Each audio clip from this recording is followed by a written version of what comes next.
Welcome to The Explainer. We're about to dig into a topic that's honestly a cornerstone of modern web development. But don't worry, we're not going to bore you with dry theory. Instead, we're going to talk about something way more relatable, making breakfast on a Sunday morning. So what on earth does making breakfast have to do with writing JavaScript? Well, it might sound a little out there, but this simple analogy is actually the key to unlocking one of the most powerful and sometimes confusing features in modern JavaScript: async/await. All right, so let's set the scene. Meet Imran. It's Sunday morning, and he's got a challenge. A delicious challenge, but a challenge nonetheless. He needs to whip up some omelets, parathas, and coffee. And the real trick, he's got to get them all on the table, piping hot at the exact same time. Now, Imran has two ways he can go about this. He could cook synchronously, one thing at a time. First, he makes the omelet, then while that gets cold, he starts on the paratha. By the time the coffee is finally brewed, breakfast is a disaster.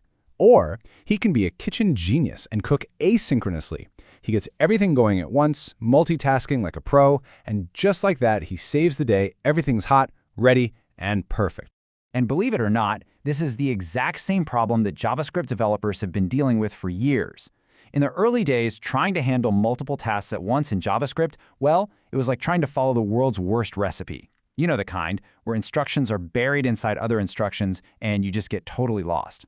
This mess led to a pattern so confusing, so deeply nested, that developers gave it a pretty grim name: callback hell. You can literally see it in the code. It starts drifting further and further to the right, creating this pyramid of doom. And let me tell you, trying to read that, let alone debug it, it was a nightmare. It was just not a great way to handle things. Okay, so how did we escape from this callback hell? Well, JavaScript eventually gave us a way out. It introduced two simple keywords that honestly feel like superpowers. They let us write that complex, multitasking, asynchronous code in a way that looks and feels just as simple as the one-step-at-a-time version we're all used to. First up is the keyword async. Think of it like this. When you put async in front of a function, you're basically telling JavaScript, hey, heads up, this function is special. It's going to do some multitasking. It's a signal that whatever happens inside won't freeze up the entire application. An async's partner in crime is await. Now, you can only use await inside one of those async functions we just talked about. And this is where the real magic happens.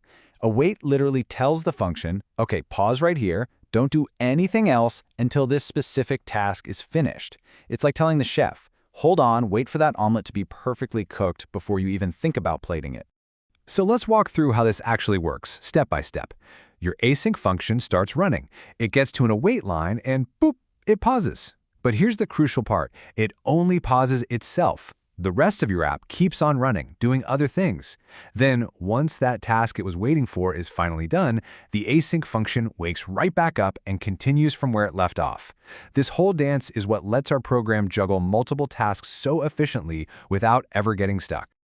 Okay, so that's the theory. Now for the fun part.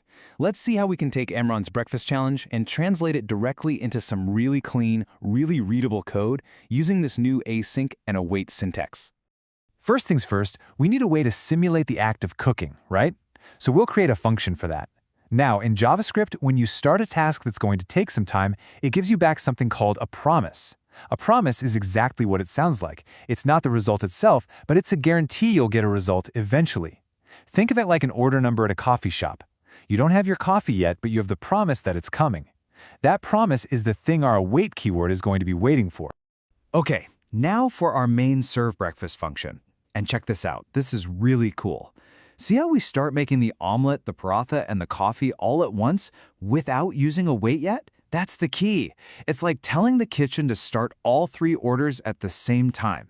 Then we use await to wait for each one. We wait for the omelet to be ready. Then we wait for the paratha. And finally, we wait for the coffee before we say everything's served. And what's the result? Well, take a look. Because we kicked off all three tasks at roughly the same time, they all finish around the same time. The await keyword just makes sure we don't jump the gun and serve an empty plate. What we get is a perfectly synchronized hot breakfast. And even better, we get code that is just so easy to read. A beautiful, straight line. No more pyramid of doom. Goodbye, callback hell. Now, obviously, this isn't just for making breakfast. This whole concept is absolutely fundamental for pretty much any modern app. Think about any time your code has to wait for something. fetching data from an API, reading a file from the disk, even waiting for a user to click a button. That's where async await shines. Here's a super simple example. Let's say we want a counter that just counts up but waits 1 second between each number.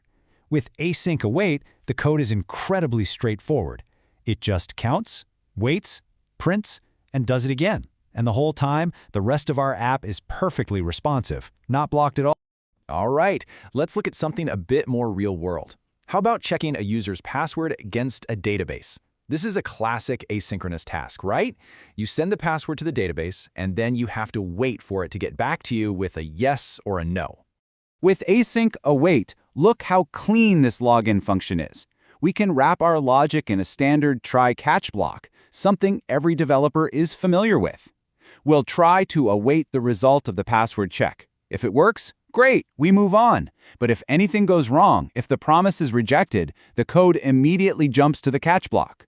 This makes handling errors so much simpler than the old way. So let's step back for a second. Why is this such a big deal? Why do developers get so excited about this? What really changed when async and await came along? Well, it really boils down to 3 huge wins. First, your code becomes way more readable. It reads like a simple top-to-bottom story. Second, error handling becomes a breeze. You just use the standard try-catch blocks you already know and love. And third, it makes debugging so much easier. When the flow of your code is logical, tracking down problems is no longer a headache. And that, in a nutshell, is async await.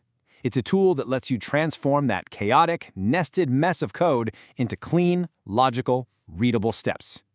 You've basically gone from being a frantic cook juggling pans in a chaotic kitchen to a master chef who's in complete control.